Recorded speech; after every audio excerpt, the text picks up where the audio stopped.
we're currently in Genesis. Okay, so Genesis, do you know why the books were named what they were named? Okay, so they used like the first 4 words or 5 words of the book, and that is the book's name. So you get the name for Genesis is in the beginning. That's what Genesis means. Now, Exodus does not mean these are the names of, okay.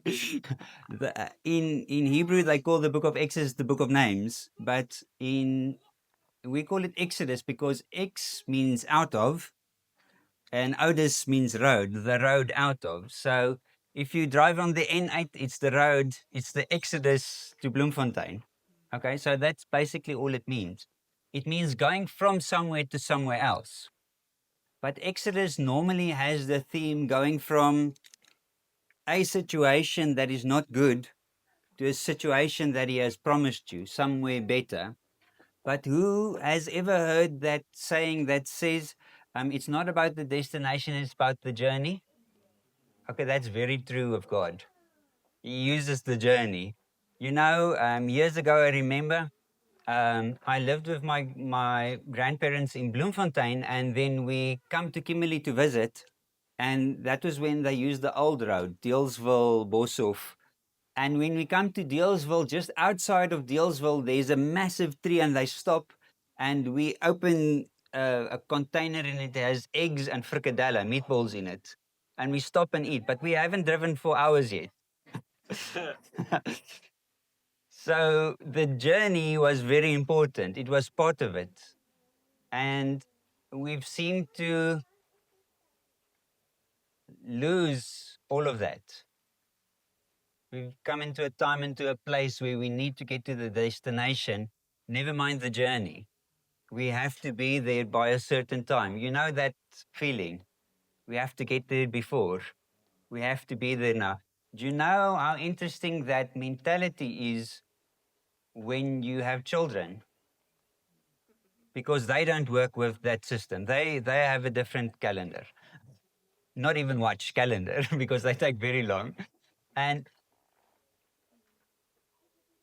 have you really thought about what you are doing to your children when it's this constant, we have to go, we have to be there, we are late, where is your shoes? Why aren't you in the car yet? Have you brushed your teeth? Have you went to the bathroom? Do you know what culture we're creating in them? An anxiousness to get going. And then what happens when you're in the car? You sit and do nothing. So it's this heavy climax that builds up to nothing. And in our house, we say to ourselves, we have an agenda and they have an agenda. And we're missing each other's agenda because we're so in a hurry to get somewhere, to do something so we can get back to do something else.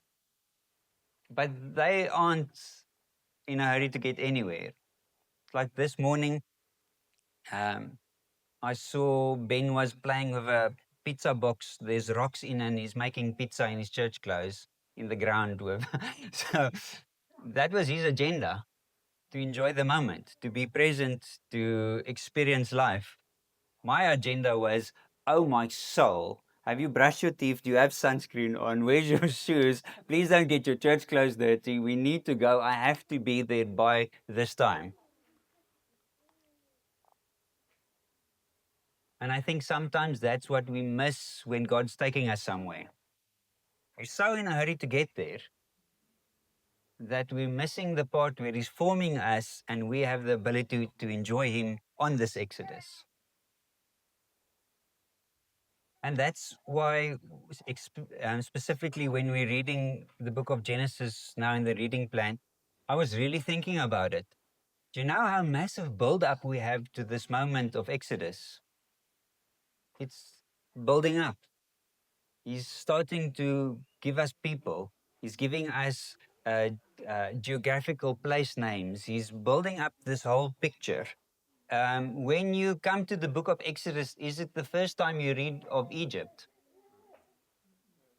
It's now been the umpteenth time. You've read about Egypt already. Nothing's new. So he's building up these themes and these pictures, and we are so in a hurry to get to the destination. And you listen, as whenever I do uh, a funeral for someone, especially colored funerals, we sing all these amazing, colorful songs about one day when I get to heaven, we're all going to heaven. And I'm not disagreeing with that, but we're so going to heaven that we're missing everything here. And we think heaven is the destination. And then when you read the Lord's Prayer, as it is in heaven, so on earth. Like we think heaven is a place, he thinks heaven is supposed to be here. And it's this constant thing where you read through the Bible and you see in Genesis, okay, so he created the garden and he put man in the garden so that man can have dominion and man can fellowship with God. Okay? Now, man makes his own decisions and we get to a point where man is outside of the garden. Now he creates this tabernacle in Exodus, this moving garden. Because have you read the descriptions of how the tabernacle should be furnished and what should be inscripted on the walls? It's pomegranate trees and it's this.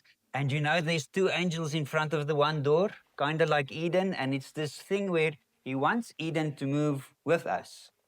And he wants us to be very aware that Eden is something we can approach and go to at any time. It's approachable. But all of a sudden, we're just worried about how can I make manna and quartels taste better. So quail soup, quail legs, manna soup, manna with quail, quail with manna. You see, the options are running out really quickly. You have these few goats that are traveling with because they had to have goats because that's what you read with sacrifices. They had these scapegoats. And so it's not like they have a lot of goats, but these goats have stress, you know, when they see the people looking at them and they are salivating. It's dripping from their mouths as they look at this goat, but they know it's a holy goat. But they think this will taste much better than quail, which I've been eating for 38 years, 40 years. We often say manna and quail, but think about it. Do you know what manna means? What is this? They picked it up and they asked, what is this? And now if you have a small baby like we have, they put everything in their mouth. So maybe the small children put it in their mouth and said, okay, no, it's edible. But if you ask, what is this? And you're not really sure and you put it in your mouth, it means you're really hungry.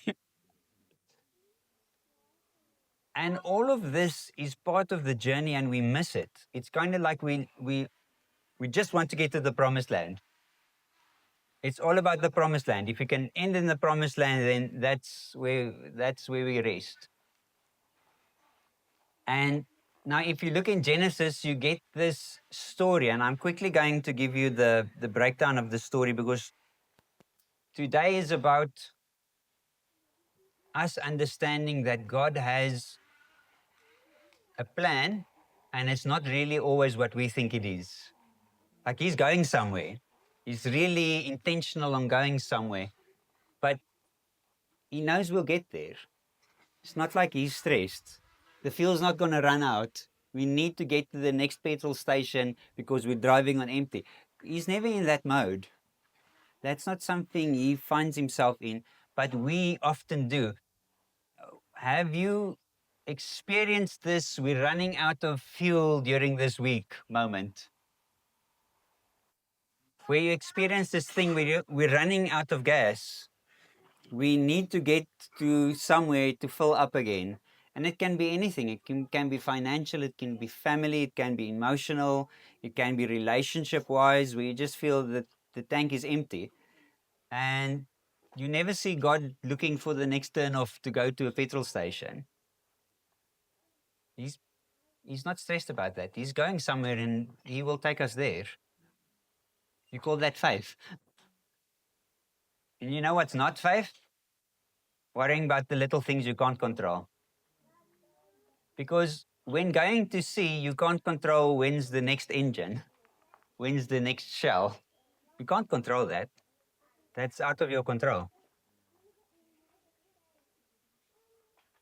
Now, you see in the book of Genesis, you see a storyline. You get Adam and Eve. Adam sees the fruit and it looks good. It looks delightful. It looks beautiful. And she sees that it is good. Tov. That's the Hebrew word. It's a good thing. And they make a decision. Their decision isn't a good one, and they put out of the garden. And then we get the next story, that is Cain and Abel. So Cain and Abel, easy story. We have these two brothers. They both bring a sacrifice. One is of the best, of the first fruits of his what do you call it? You will say the inheritance from the promise, because he can't make sheep. He can only look after them. So what God has blessed him with has been multiplied. Now you get this Cain and Abel thing, and Abel is very able, but Cain isn't. So he doesn't bring a sacrifice that is worthy. Now we have this moment where they go out in the field, and Cain strikes down Abel, and I love the rhetorical concepts that come into this book. This is the second time God asks something that he already knows the answer of. The first time was in the garden. They sinned, and he asked, "Where are you?" Like he didn't know. And now the second time, a moment of redemption, he comes again to Cain and he says to Cain, "Where's your brother?" And Cain deflects again, like the apple doesn't fall far from the tree. He deflects again, and it's the same concept. Am I my brother's keeper? And you get this moment, if you sum it up quickly, Cain is excommunicated into a wilderness, and God says to Cain, "No one will kill you, I'll still look after you." It's when you're part of a plan and you step out of the plan, God doesn't delete you. That's a Genesis theme. You see that constantly with Abraham. You see that with a lot of guys. He doesn't delete you. It's not like you are ruining his plan. He's fine, he's going to get there. Do you know what? He likes taking people with him. He likes taking people with him. If you're the best driver, if you're the worst driver, he likes the company. He likes to be with us. Now, Cain kills Abel. Cain is excommunicated. He's the first builder of cities. Then we see a little genealogy. He gets a son down the line. The son's name is Lamech, if I remember correctly. And he took two wives and killed a guy. We call that dirty laundry. So I'd like you to put this in your mind. God likes to wash the dirty laundry in public. Your dirty laundry is not going to hurt his name. He's okay. And often we think that. I know my dirty laundry, this is going to ruin the name of the Lord if this pastor or that pastor or this comes out. He's okay. He washes dirty laundry for a living. He does it everywhere. He says it in the Bible, nothing will stay hidden. It's like we should put that on a stain remover brand. The Lord says nothing will stay hidden. He will remove it. Takes our stains away. So this is a theme, and you'll see it definitely in Genesis, because he's building up a character type before we get to slaves. Because they don't lose this character. They just keep it. And then you go into the next part. So you get Cain, Abel, you get Cain goes to eventually Lamech. Lamech is this horrible guy. And then we get this new story. And it says, and Adam had a son according to his own image and likeness. Do you know where you get those words from? Genesis 1 again. So it's kind of like the writer saying, we're having a reset. We're having this reset moment, this likeness and image thing, we're going to pull it through. It's not that you're no longer likeness and image. I'm going to pull through. I'm going somewhere. And then we have Seth. Now, Seth is the third son they name, but definitely not the only one. So he's the third son they name. And you have, if you go read, for those who want to go read all the names, Genesis 5, verse 3. So you get Adam, get his three sons, then you get 10 generations. Okay. Then we start with a new guy. We get Noah, you get his three sons, And then we start with 10 generations. Then we get Tamar or Tamach and his 3 sons, and one of them is called Abraham. Abram. We shouldn't be Abraham yet. Abram. It's called Abram. So it's interesting, this theme. It's like 3, the one goes on 10 generations. We get 3, the one goes on 10 generations. It's this continual theme. And then he gets to Abraham, and he's an interesting guy. He really is like, we call him the father of faith, but his clothes are dirty. He needs like extra stain removal because he's an interesting guy. So you get his dad, Tamach, and they go from Ur. Now, Ur is in Babylon. It's hadn't gone that way. It's not close to the promised land. They go from Ur, and it says this beautiful sentence in this Bible. And the Lord took them out of the land of, and all of us would say Egypt, because that's often when you read that sentence in the Bible or in the Psalms, I took you out of the land of Egypt. Now he uses this exact sentence before we are in Egypt, and he says, and he took them out of the land of Ur. You know, Ur, the word means furnace or fire. And he takes them out of this bad place and he takes them to somewhere else. You know where he's taking them? Where was Tamar's final destination? Canaan. Wasn't it Terah? Haran and then Canaan. Terach. Yeah. Thanks. And so he's taking them to Canaan eventually. So he goes from Ur, the Lord takes them out of Ur, and he takes them to a top place, Haran, because why did they not travel like this? Desert. So they go all along the river, all along the Euphrates and the Tigris, they go all the way up and they go to Haran. And there they are, and there it says he dies. So now it's Abraham's story. Now we have Abram, and he has an interesting story. He gets a really beautiful wife. She's like Miss Universe. We come to that later because he has a problem with marrying a beautiful wife. This is one of the proverbs you don't read. My son, don't marry a beautiful wife because everyone looks at her. So that's Proverbs 32. So now we have this Abraham problem. But Abraham, do you know how many beautiful promises he gets? Like, you're going to be the father of everyone, many nations, as much as the grains of sand, the stars. This is like, out of you, I'm going to have this salvation, this hope for the universe. That's pretty cool. You'll agree with me if I get a prophetic word like that, that's the one I'll remember. But then he does what he does, and he gets his clothes all dirty. They are in Canaan now, which is supposed to be the promised land, technically, if you think about it, but it's not yet time for it to be the promise. So they are in this promised land, and things are difficult, and they have this famine.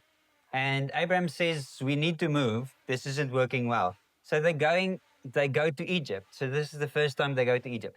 Before they enter Egypt, he stops his wife, he takes her aside, they get out of the car probably, and they stop, and he says to her, okay, we have a problem. Have I told you lately that you're good looking? And that's going to be a problem. So he says to her, you are very beautiful.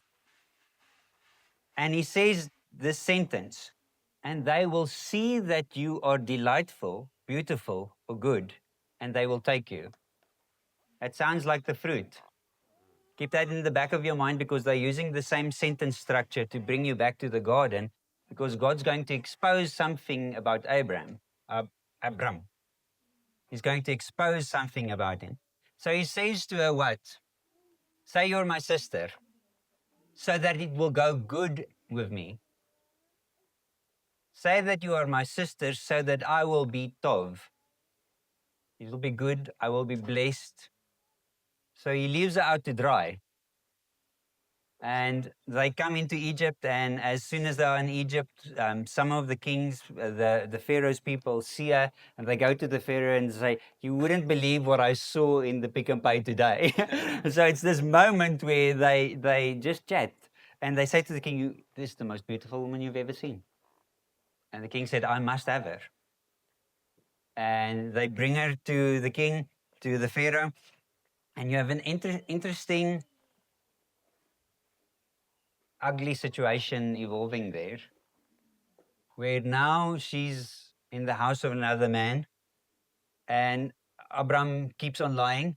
And not only does he keep on lying, it does go tov with him. Good, well, blessed, because now he gets sheep, and now he gets slaves, and now he gets all different things because of this wife he's hung up to dry. We call that a pimp and prostitution in current language. You know that. I'm just saying that is exactly what it is. Let's not sugarcoat it. It's not nice. And now things are going bad in the house of Pharaoh. You know, they have these exact words, a curse. Because of the fruit, which was Sarai, because of the fruit which Pharaoh took, because the serpent deceived him, Abraham, exact line, because of this, they are now cursed. And the house of Pharaoh is cursed. You see how interesting it is? God's not hiding anything. This most important father of their everything, he's exposing it because he's fine with it, because he works with normal people. If he worked with super people, super apostles, super Christians, then we could say it was me, Lord. I did it. But he works with normal people, and that should be extremely encouraging. When we continue with this concept of Exodus and becoming a people that looks like God, because that's holiness, that's the Old Testament concept for holiness, is becoming a people like Him, and Him putting the law no longer on tablets in a Bible, but in our hearts, that's Exodus as well. He just wants to lay up this whole process of I don't need people who are perfect. I need people who keep on keeping on. That's all I need. Perfect people. Uh, because it's not like you are doing it. He's doing it. He's going somewhere. You're just on the ride along. But he likes to take company. And you see that. And it's not like he's this horrible guy and he says to Abraham, "Oh, sorry, I can't use you anymore." And Abraham doesn't like repent. They go on, they take Hagar, which means a slave from Egypt somewhere else, and they take this spoils of war from him selling his wife to the Pharaoh, and they have this moment where Sarai wants a child, but she's now taking it into her own hands, and he's giving her slave into his hands, and he's more than happy to comply.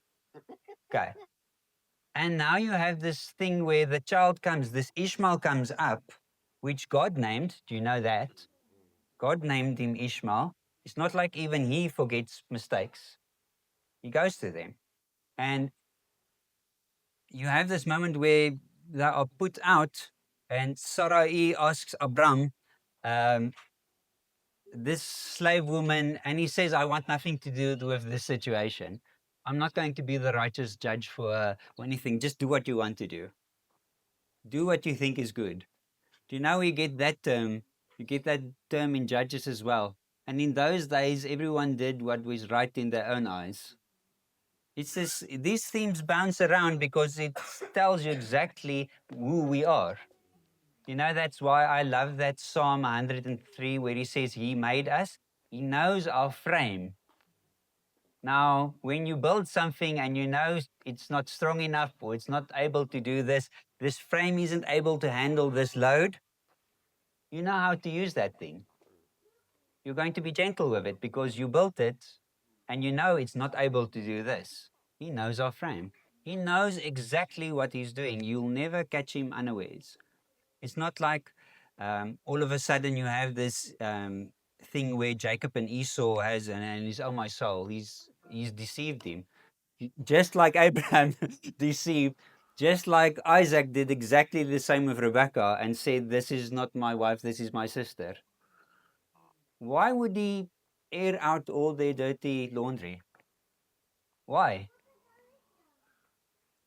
It's a good question to ask. Why is he putting all the bad things in? Because often when we get challenged as Christians, what comes out? They ask, why did that person do that in the Bible? And why did this person do this in the Bible? And why that? And you get challenged on the wrong things people did.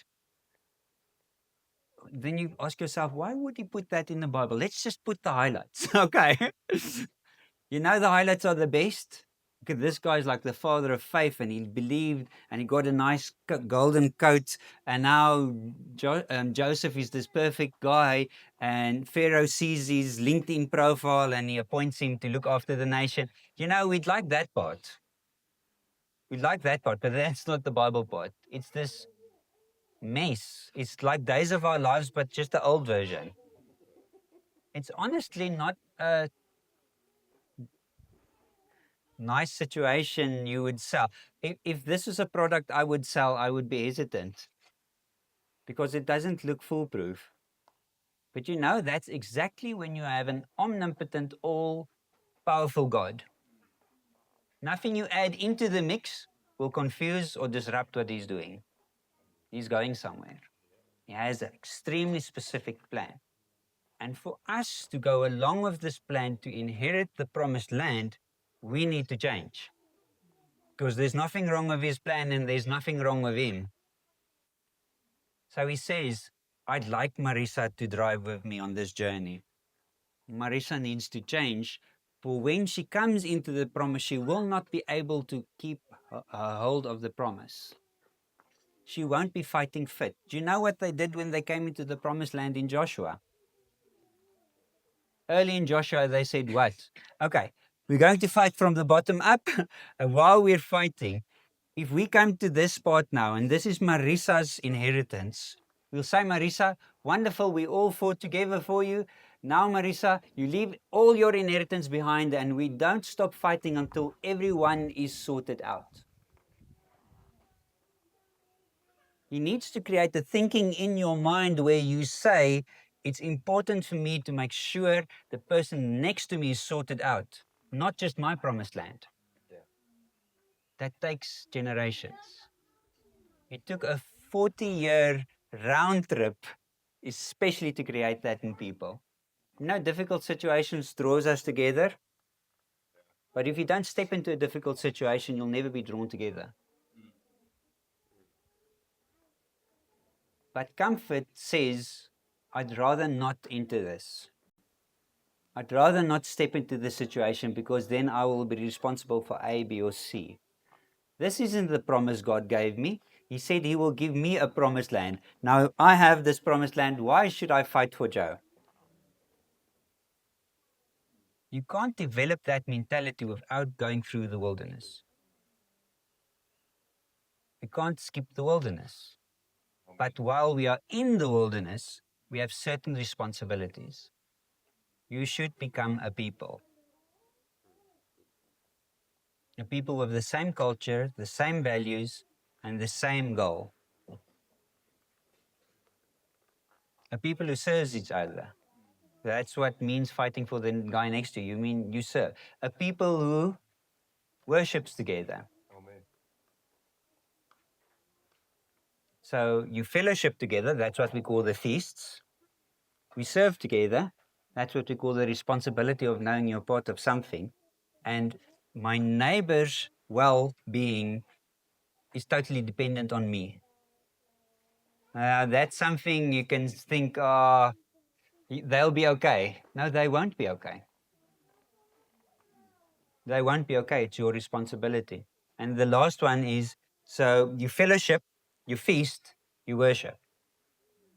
That's the typical three movements you'll see in the book of Exodus. He's building up this thing. He's giving them feasts.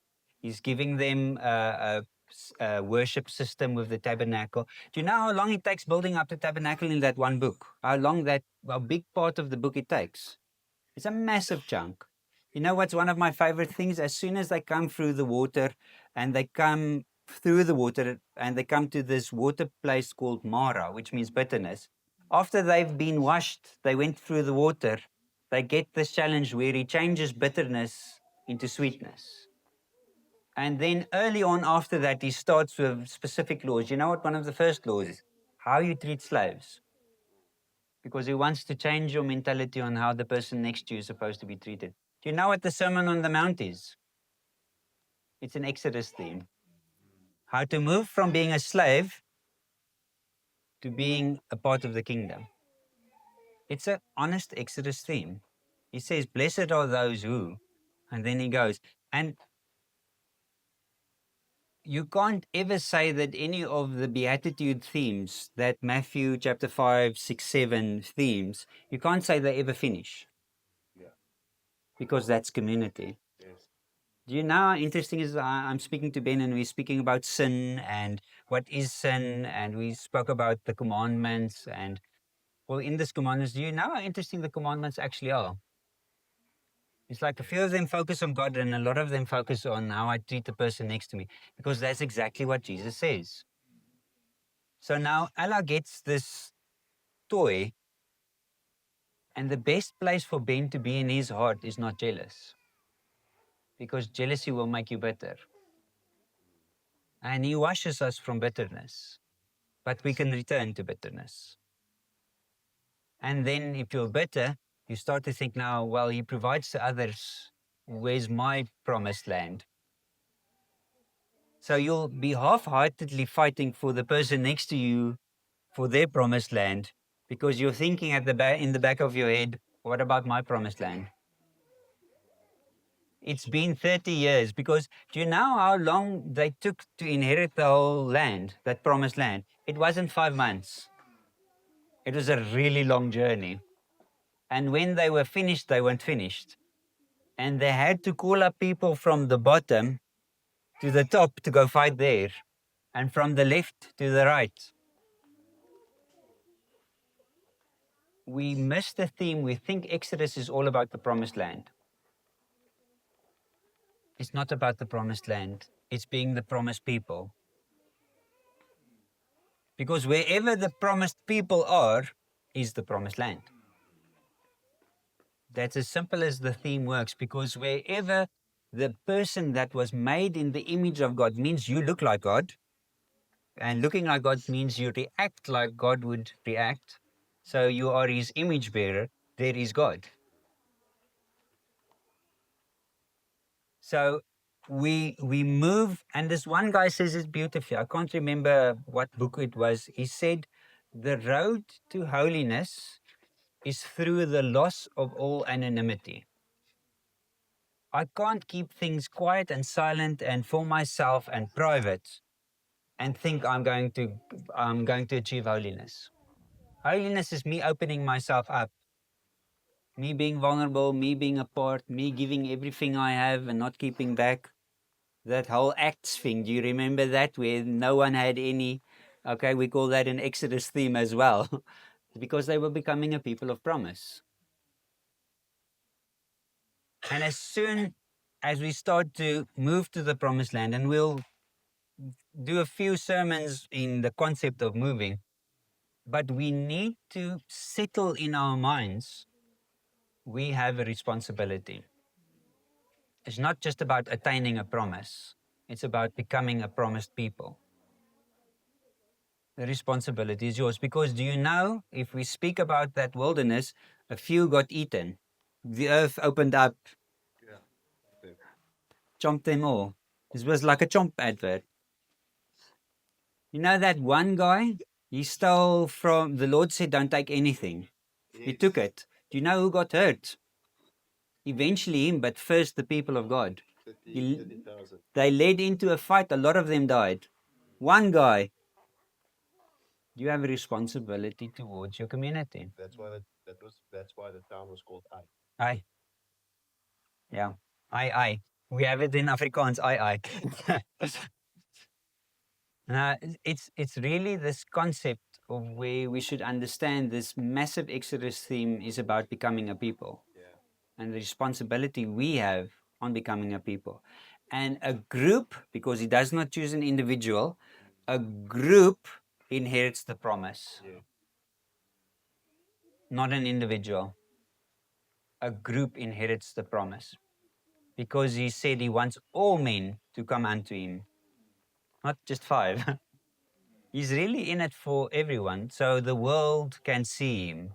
So, what has changed? Nothing.